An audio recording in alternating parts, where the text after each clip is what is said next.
Despite what lots of people still seem to think, the world we live in is in the middle of a demographic crisis, characterized by declining birth rates and an aging population. And this is a major concern for policymakers and economists around the world. This phenomenon has significant macroeconomic implications that are undoubtedly going to affect the global economy and everyone's investments in the coming years and decades. Several social, economic, and political factors have contributed to the current demographic environment. Here are the most prominent. 1. Changing attitudes towards family and child rearing. More people are choosing to delay having children or not having children at all in order to focus on their careers or personal lives. This trend is particularly evident in developed countries where women have greater access to education and career opportunities. 2. Increased access to birth control. As more people have access to these services, they are better able to control the timing and number of children they have. 3. Economic factors. In most countries, the cost of raising children has increased significantly, making it more difficult for families to afford to have children.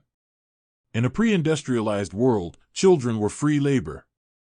Today, children can be a huge economic cost, and the rise of dual-income households has made it more challenging for families to balance work and family responsibilities. 4. Political factors. In some countries, policies that restrict access to reproductive health care services or that discourage family formation can contribute to declining birth rates. Similarly, political instability or conflict can drive migration patterns that exacerbate demographic imbalances. Why does it all matter? 1. Lower growth. One of the most significant macroeconomic implications of the demographic crisis is the impact on the labor force. As the population ages and birth rates decline, the number of people entering the workforce will decrease. This could lead to a shortage of workers in certain industries and a reduction in overall economic output. The demographic shift may also have implications for the distribution of skills and experience within the workforce. For example, as the baby boomer generation continues to retire, there may be a shortage of experienced workers in certain industries or professions. There are likely to be significant implications for savings and investment as well. As the population ages, there may be a shift in the allocation of household savings towards retirement and healthcare expenses rather than investment in the economy. This could lead to lower levels of investment in productive assets, which could in turn lead to lower levels of economic growth. At the same time, declining birth rates may lead to a reduction in demand for housing and other durable goods, which could further dampen investment and economic growth. 2. Inflation. The shrinking workforce may also have implications for wages and productivity. As the supply of labor decreases, employers may have to compete more aggressively for the available workers, leading to higher wages. At the same time, a shrinking workforce may lead to a reduction in productivity as employers struggle to find enough workers to meet demand. This could lead to higher costs for businesses, which may be passed on to consumers in the form of higher prices. In other words, inflation may well be a permanent feature of our reality regardless of what central bankers do with their monetary policy decisions. 3. Public debt and economic stability. Another important macroeconomic implication is the impact on public finances.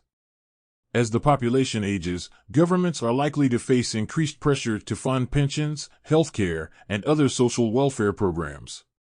At the same time, a shrinking workforce will lead to lower tax revenues and reduced economic growth, making it harder for governments to balance their budgets.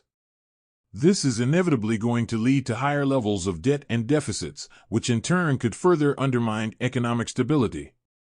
There are further forces at play that may compound the implications of negative global demographics, not least the ever-growing climate crisis, the war in Ukraine, and the reshaping of globalization, which appears to be receding very fast towards a much less integrated world.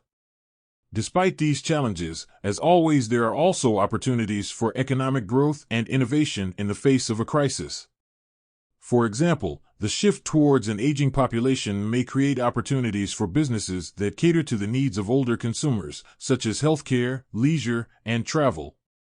In addition, there may be opportunities for technological innovation that can help address some of the challenges associated with an aging population, such as healthcare technology and robotics.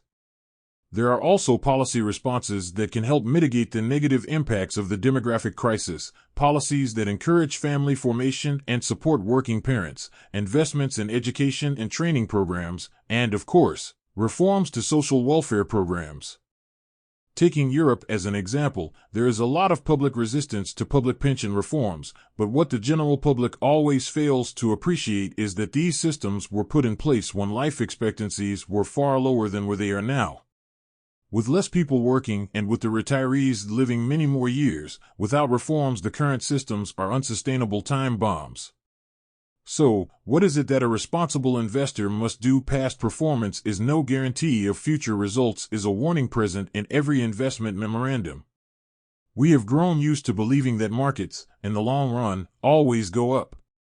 We are not here to state that this trend is about to change, but we are certainly here to say that there is a natural or divine law that states this must forever happen. Since the end of the Second World War, the Western world, where most of the equity markets have been concentrated, has enjoyed very supportive and balanced demographics, and markets have gone up indeed, the S&P 500 alone, by 17% per year. But demographics have changed, and this is an undeniable fact. We already know how many people will enter the workforce in the next 5, 10, or 20 years, as these people are already born. Whatever demographic policies may be implemented, they won't be having any immediate effect. This means that, as responsible investors, we cannot be complacent. We need to do our research. We need to stay on top of our assets, track what we invest in, what our real investment returns are, and whether these returns are worth the risks we are taking. This is why we have built Exerio, to give everyone a tool to track their wealth with the best possible balance between detail, precision, and ease of use. And if you think something can be improved, please let us know.